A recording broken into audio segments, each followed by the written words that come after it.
Nós, 7 de Santa Maria. Graças a Deus,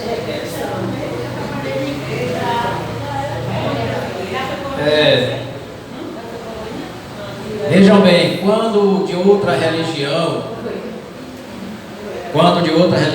eu rezava, desde criança, desde menino, desde pequeno, não faz muito tempo, não cresci mesmo, eu sempre rezei, e eu sempre tive o hábito de rezar. Tudo que é tipo de oração que você pensar aí, nessas outras religiões, eu sabia.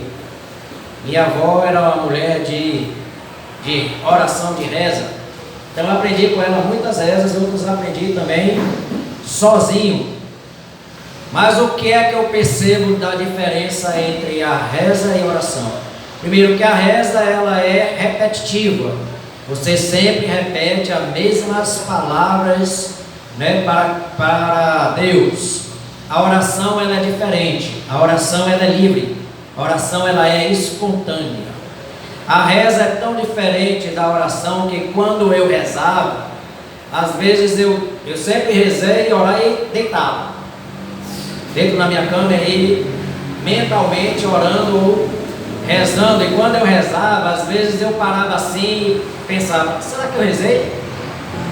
Porque era um negócio tão automático que às vezes eu fazia de forma automática que eu nem lembrava se rezava. Agora não tem como você esquecer se você orou ou não. Por quê? Porque a sua mente ela está frutífera, ela está produzindo. A sua mente está em pensamento constante, a sua mente está ativa. Por isso você sabe, tem consciência se orou ou não. Na reza pode acontecer isso. Eu sempre rezei. E quando eu rezava, muitas vezes eu parava e pensava, será que eu rezei? Aí eu ia rezar novamente. Então a grande diferença é essa. Uma coisa que a gente distingue é o seguinte, ó. Tem igrejas que adotam a reza, tem igrejas que adotam a oração e tem outras religiões que adotam a prece. O evangélico, o protestante, chama esse momento de falar com Deus de oração. O católico, ortodoxo ou católico, apostólico, romano, ele chama esse momento de falar com Deus de reza. Mas o espírita, ele chama esse momento de prece. Então eles apenas mudam a questão do termo. A prece também, existe várias preces que são rezas. Como exemplo, a prece de Cáritas. São preces espíritas que eles usam. Então a diferença da nossa forma de falar e de conversar com Deus é porque a gente está com a nossa mente em atividade, a gente está falando e a gente está pensando, a gente está expondo a Deus aquilo que vem do nosso coração. Então a oração ela pode ser ainda, você vai ter aqui outras coisas, ó. A oração ela pode ser ainda um clamor. Lê-se Romanos 8,15 que diz assim: mas recebeste o Espírito de adoção, baseados no qual clamamos, Abba Pai. O que é um clamor? Qual é a diferença de uma oração para um clamor? Um clamor é quando você ora a Deus rasgando o seu coração em alta voz. Senhor, Deus dos exércitos poderoso, entra com providência em minha vida, em nome de Jesus. Quebra as cadeias, quebra as prisões, traz libertação, traz cura, traz avivamento a esta igreja, em nome de Jesus. Pai, eu clamo a Ti que o Teu Espírito possa agir neste lugar, para quebrar todas as prisões, espírito de inveja, de contenda, espírito de insubmissão, e trazer avivamento neste lugar, para a honra e para a glória do Teu nome, ó Pai. Este é o meu clamor. Isso é clamor.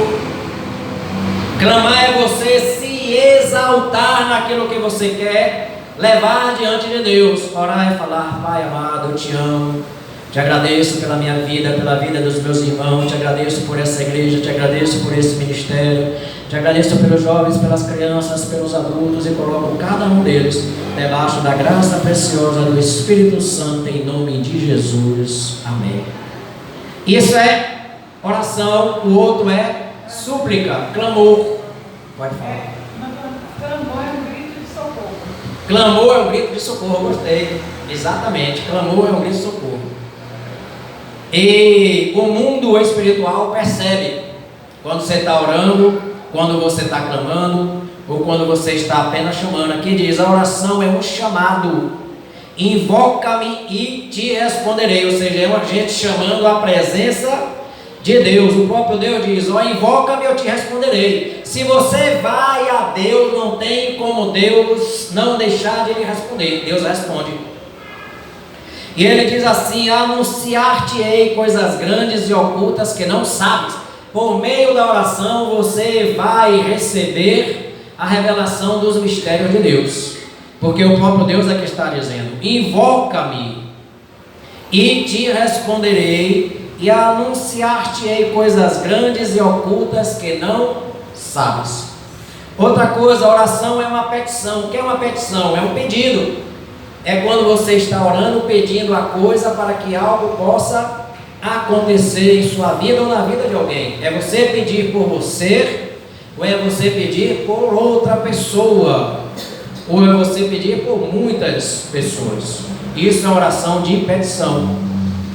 Vai dizer assim, o exemplo que diz aí é Lucas 11:9: pede e dá-se-vos-á, buscai e achareis, batei e abrir-se-vos-á. Então, oração é um clamor, oração é um chamado, oração é a petição, mas oração também é comunhão com Deus. O que é comunhão? É uma participação em comum, é um relacionamento íntimo. Orar é conversar com o Pai. Jesus conversava com o Pai através da oração. Sua vida foi um exemplo de oração. Voltou outro. Manda esse também, Jesus. Pai, em nome de Jesus, manda o teu anjo dirigir este santo do Senhor. Leva ele, ó Pai, para estar propagando a sua mensagem, a sua propaganda bem longe daqui, onde não incomode esse momento de estudo. Que oração que lhe fazemos, em nome de Jesus, abençoamos ele e que ele possa ganhar o seu pão pelo seu trabalho, em nome de Jesus. Amém. Oração é comunhão com Deus, e comunhão é participação em comum, é relacionamento íntimo. Orar é conversar com o Pai. Jesus dava o exemplo conversando com o Pai através da oração. A sua vida foi um exemplo de oração e hoje ele intercede a nosso favor. Então veja bem, ó, Jesus é o nosso Salvador. João 3,16, Atos 4,12. Jesus é o nosso mediador. Não, eu sempre confundo se é 1 Timóteo, 2 Timóteo, 5,17. Alguém confere aí. Jesus é o nosso mediador. Terceiro, Jesus é o nosso intercessor. Hebreus 7:25, quer dizer que ele está, ainda que no céu, à destra do Pai nas alturas, ele continua orando e intercedendo por nós, que somos os santos. Então a oração é tudo isso e muito mais. Só quem ora é que sabe o que é oração. Em nome de Jesus. Só quem sabe o que é oração, ou só quem ora é que sabe o que é oração. Para você, o que é oração? Todo mundo já respondeu aqui, né? Oração é falar com Deus, oração é estar em intimidade com Deus. Oração é se render ao Pai. Então a gente aprendeu o que é oração, mas agora a gente vai ver por que orar. Responda, por que você deve orar? Aí uma resposta pessoal, quem quer responder? Quem quer dizer, por que você deve orar? Porque a oração é a chave da vitória. Oração é a chave da vitória. Isso, o que mais? Está pegando demais na hein? Mais oração, mais poder. Mais oração, mais poder. Menos oração, menos poder. O que mais a gente deve orar? É porque através das orações que a gente fala com Deus, né? Quando quer algo ou quer pedir algo para alguém, uma cura, uma libertação. Orar com fé, né? Que sem fé você vai agradar a Deus. Orar com fé. Exatamente. Então, por que orar? A revista ela vai trazer algumas razões. Ele vai dizer: nós devemos orar porque Deus nos chama à oração. Salmo 50:15. Alguém busca aí Salmo 50:15? E o Zé está buscando. Alguém busca Lucas 18:1? Lucas 18:1, Rosinete está buscando. Porque é uma ordem bíblica. Tiago 5, 1 Tessalonicenses 5:17. Alguém busca aí. Mariana está buscando. 1 Tessalonicenses 5:17. Atos 1:14. Lúcio, pega Atos 1:14. Em Tiago também. Mas estamos aqui, né? E alguém pega aí Salmo 4:3. Salmo 4:3. Então, o primeiro ponto aqui, orar por quê? Orar porque, olha o que está escrito aqui, orar porque é uma resposta, né? Está dizendo por quê? Primeiro, porque Deus chama a oração. O que é que diz o Salmo 50:15? Invoca no dia da angústia, e eu te livrarei, e tu me glorificarás. Então, o próprio Deus, ele está nos orientando. No momento que você estiver em luta, angustiado, depressivo, triste, infeliz, subjugado, invoca Ele. No momento da angústia, no momento da dor. E Ele promete que Ele haverá de responder. Então, invoca-me no dia da angústia. Não é isso? E acontecerá o quê? Salmo 50:15. Eu te livrarei, e tu me glorificarás. E eu te livrarei. Ou seja, o livramento que nós temos de Deus vai nos levar a glorificar o nome de Deus. Segundo, é uma ordem de Jesus, Lucas 18:1. Conclui-se também uma parábola sobre o dever de orar sempre e nunca desfalecer. Isso, Jesus contou uma parábola sobre o dever de orar sempre e nunca desfalecer, ou seja, não desistir, não desanimar, ainda que a resposta não tenha chegado. Esse versículo, se não me engano, ele vai contar a história do juiz iníquo. Ou seja, havia um juiz que não era crente. Em uma cidade, uma mulher tinha uma questão. Em razão desse juiz, ou vamos dizer, ela tinha um processo.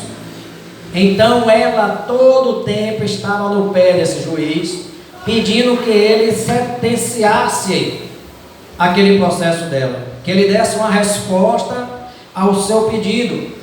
De tanto ela bater na porta daquele juiz, de tanto ela pedir, ainda que ele não fosse um homem temente a Deus, ele vai responder para quê? Para se ver livre do infortúnio de estar sendo incomodado por aquela mulher. Deixa eu ver se é isso mesmo. A parábola da viúva persistente. Juiz iníquo, ou a parábola da viúva persistente. Então ela vai mostrar aqui que se a gente ora constante em perseverança, a gente haverá de receber a resposta. Então é uma ordem de Jesus e ele dá um exemplo. Terceiro, é uma ordem bíblica. 1 Tessalonicenses 5:17. Orai sem cessar. Esse orar sem cessar é exatamente a gente estar sintonizado o tempo todo com Deus. Porque humanamente, a gente for ver, é impossível você estar o tempo todo em oração. Ou você pode estar estudando, você pode estar louvando, você pode estar com a sua mente alguma outra coisa. Mas é você não perder a sintonia com Deus. Quarto, é seguir o exemplo da igreja primitiva. Atos 1:14. Todos estes perseveraram unanimemente em oração e súplicas com as mulheres, e Maria, mãe de Jesus, e com seus irmãos. Olha o exemplo aí de Maria. Maria, ela era uma mulher de oração. Maria, a mãe de Jesus, era uma mulher de oração. A gente aprende muitas coisas estudando a vida de Maria como uma mulher submissa, uma mulher serva, uma mulher obediente e uma mulher de oração, assim como nós também devemos ser. Então a Bíblia vai dizer assim que todos estavam reunidos, ou seja, é como a gente faz na igreja, a gente se reúne na primeira semana do mês para uma semana de oração. Então é todos unidos, todos em comunhão com o objetivo que é suplicar e orar a Deus. Outra coisa, por que orar? Orar porque pelo seu poder Deus age. Salmo 4:3. Eu pulei, Salmo 4:3. Lá foi de propósito que a gente já viu lá em cima. Salmo 4:3. Sabei, pois, que o Senhor separou para ti aquele que é piedoso. O Senhor ouvirá quando eu clamar a Ele. Isso, pelo seu poder Deus haverá de agir, ou seja, Ele ouve as nossas orações. Há uma frase já bastante conhecida no meio cristão que diz: muita oração, muito poder; pouca oração, pouco poder; nenhuma oração, nenhum poder. Parece que os crentes desconhecem isso porque oram pouco, mas o mundo espiritual sabe, conhece e reconhece isso, por isso ele teme. O que mais o mundo espiritual teme é um crente que ora, não é um crente que frequenta a igreja. Porque ele pode frequentar a igreja, está fisicamente aqui, mas a mente está longe, está distante, o pensamento está longe. Não é o crente religioso, mas é o crente praticante. Então a oração, quanto mais oração, mais poder. Você vai perceber que os grandes evangelistas que ganharam muitas almas, eles oravam horas a fio, 2, 4 horas seguidamente, para que o poder de Deus pudesse se manifestar quando eles estivessem trazendo a mensagem ou trazendo uma pregação. Porque quanto mais oração, mais poder. Nenhuma oração, nenhum poder. Então está entendido essa aqui? Por que orar? Terceiro, como orar? Primeiro, diz assim, quanto à postura correta para orar. Qual é a postura correta para orar? Quem pode me dizer aí? Qual é a postura correta para orar? Em pé, sentado, ajoelhado, deitado, prostrado no chão, deitado? Ajoelhado. Qual seria? Vamos dizer quais são as posturas para orar. Ajoelhado, uma forma. Qual seria a outra? Em pé, uma outra. A Bíblia vai dizer, Jesus vai criticar o fariseu que está em pé na sinagoga, batendo no peito e orando, para todo mundo ver que ele era um homem de oração. Ele estava em pé, mas o coração estava longe. Né? Não era a posição dele estar em pé, mas era a intenção da oração. De qualquer maneira dá certo. Qualquer maneira. O coração da gente fica na conversão, em pé ou ajoelhado. Eu não oro deitado, porque só deito eu oro. Dorme. Eu acho que a posição mais correta seria ajoelhado. Esse é o mínimo. Se humilhar a Deus, deve Ajoelhado é uma forma de reverência, de submissão, né? Pois não, Lúcio? Pois não. Vai, Lúcio. Bom, eu tinha uma restrição sobre orar. Só orar ajoelhado. Mas teve algum pastor que comentou que até no banheiro ele ora. Eu também continuei a orar. Até Em sentado. qualquer lugar que esteja, eu oro.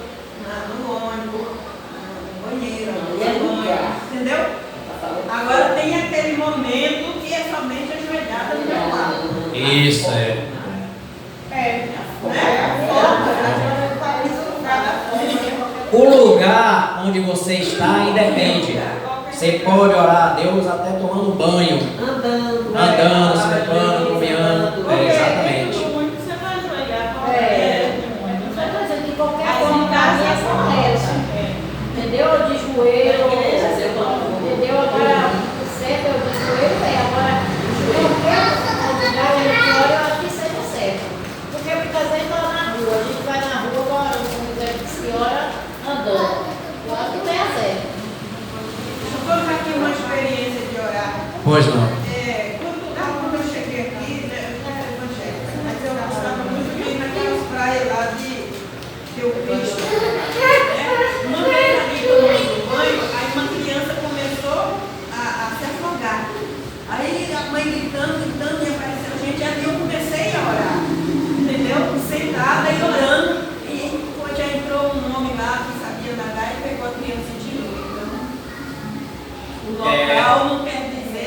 Deus agiu por meio da sua oração. Agora deu um momento, né, de joelho, né? Porque na hora que ele A nossa revista vai dizer assim, ó.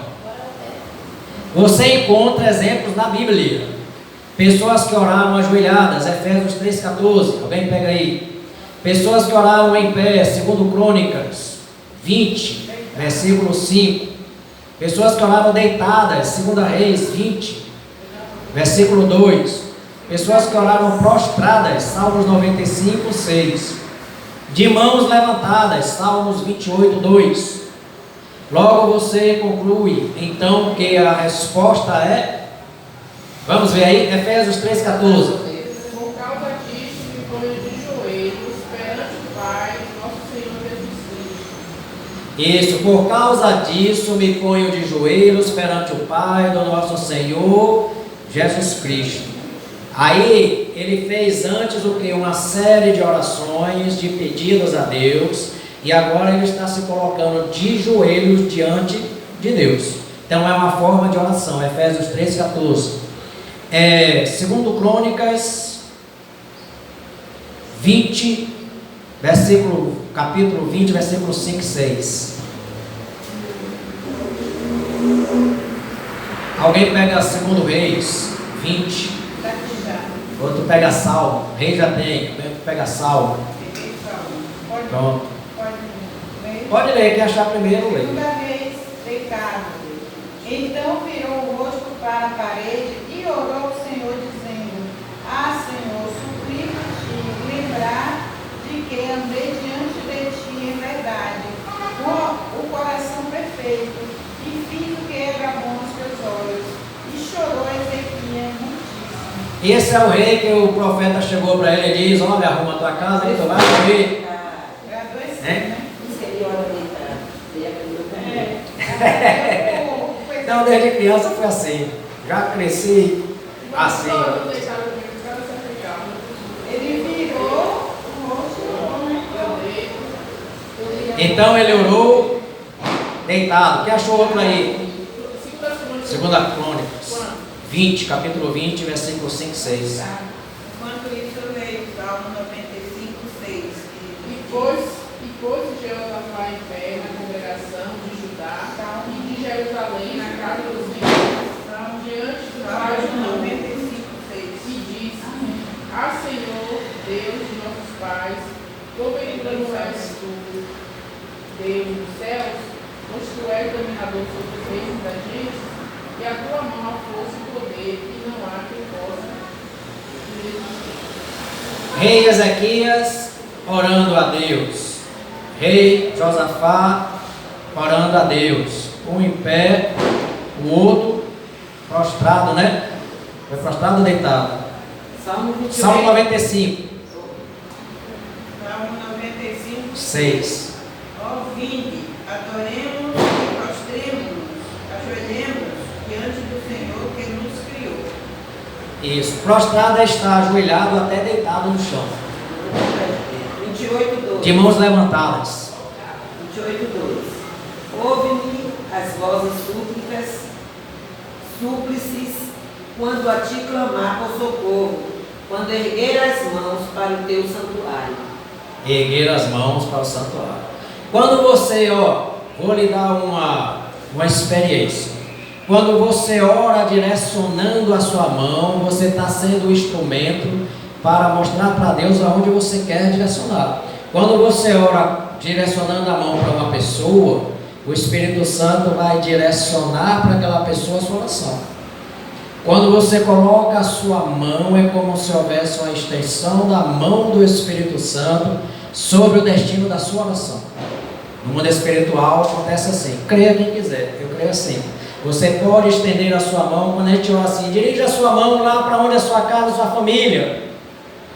Um ato do seu corpo confirmado na terra é um ato confirmado no céu.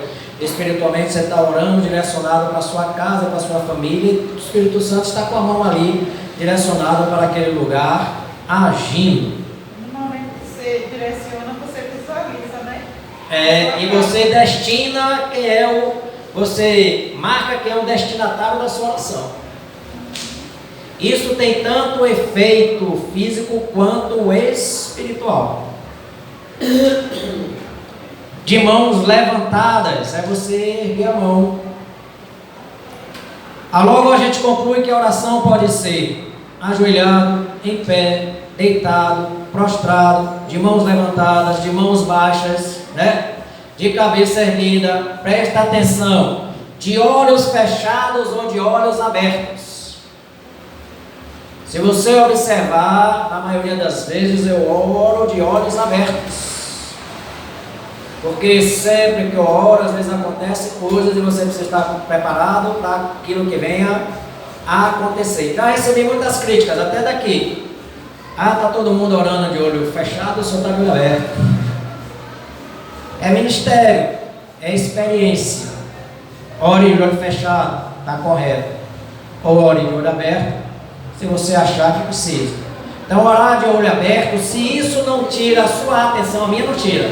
Quando eu estou concentrado, eu estou firmado em um propósito, eu não me desligo. Pode passar o carro, pode passar o som, pode cair um ventilador, pode explodir lá fora a bomba de São João, já acabou, graças a Deus. Mas eu fico naquele alvo objetivo. Então, geralmente, eu oro, a depender do lugar, a depender do momento, a depender do objetivo, de olhos abertos. Eu também acho isso, né? Que depende disso aí. No caso, o senhor está aí na frente. O senhor vai poder, todo mundo aqui fechar o olho e o senhor fechar aí na frente. Eu acho que a pessoa que está na frente aí orando, não tem que fechar o olho. Quem está dirigindo, no caso, né? Para estar observando, exatamente. Até porque entram pessoas aqui na igreja, né? É isso aí eu acho. Como já aconteceu várias vezes. Aí acontece exemplo. E quando a gente está orando, está aberto, a gente já tinha uma pessoa aqui.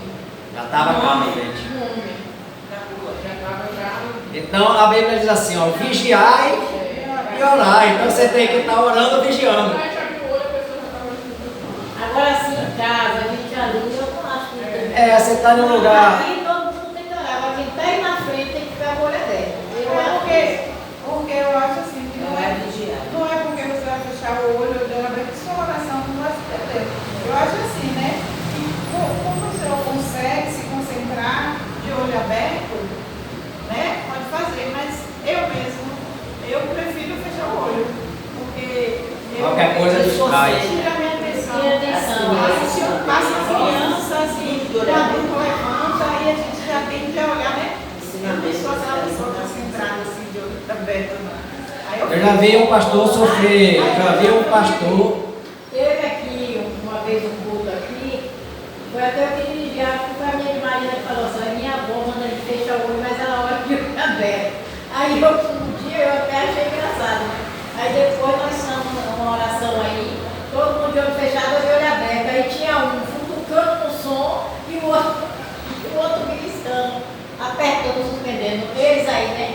Aí eu cheguei, depois eu falei, tá vendo aqui que eu estava olhando de olho aberto? É que você está Vigiando, vigiando. Orar de olho aberto. Independente da postura, o que interessa é o seu interior, o seu espírito. Jesus diz assim, que a adoração ela é espírito e é verdade, a oração também. A oração tem que estar ligada ao nosso espírito, ao Espírito de Deus. Então ela é em espírito e em verdade. Então muitas vezes o nosso corpo não está expressando o que a gente está sentindo por dentro. Às vezes por dentro você está alegre, você está triste, você está abalado, seu corpo não exalta. Às vezes você está aqui para as pessoas, de frente para as pessoas sorrindo, mas lá por dentro está vivenciando lutas. E a própria palavra fala de orar e vigiar, né? Lá em vigiar e orar. Vigiar e orar, tanto faz. Lá em Charu, Rondônia, a gente estava na igreja, todo mundo orando, e acho que a mulher deixou a criança ali, sei lá, morrendo, descansando, e era perto do rio. A criança sumiu. Aí quando foi procurar, a menina já estava perto do rio. E era o quê? Se demorasse mais, se não fosse Cristo naquele momento, a menina ia morrer, porque ela estava indo ao rio. Não vigiou. Entendeu? Por isso que às vezes a gente Uma fração de segundo, né?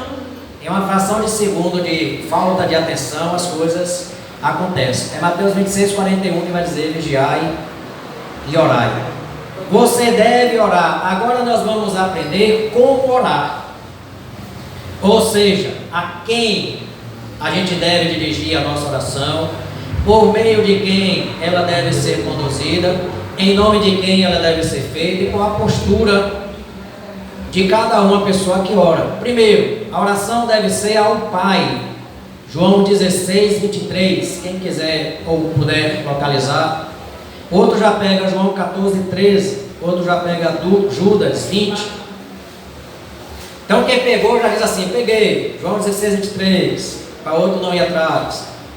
João 14:13, Mateus, Judas 20, Mateus 21:21, Judas, 1 João 5:14,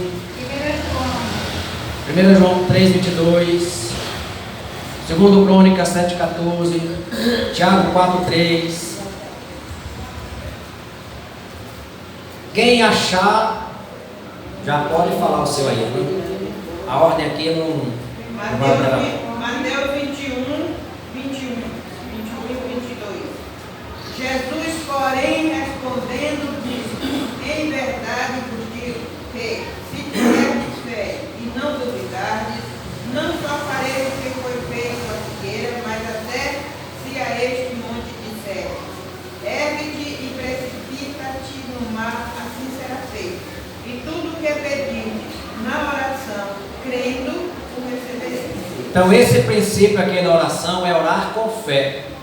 Orar com fé é você crer que aquilo pelo qual você está orando está acontecendo, ainda que você não veja, ainda que você não sinta, ainda que você não perceba, porque a fé é exatamente isso.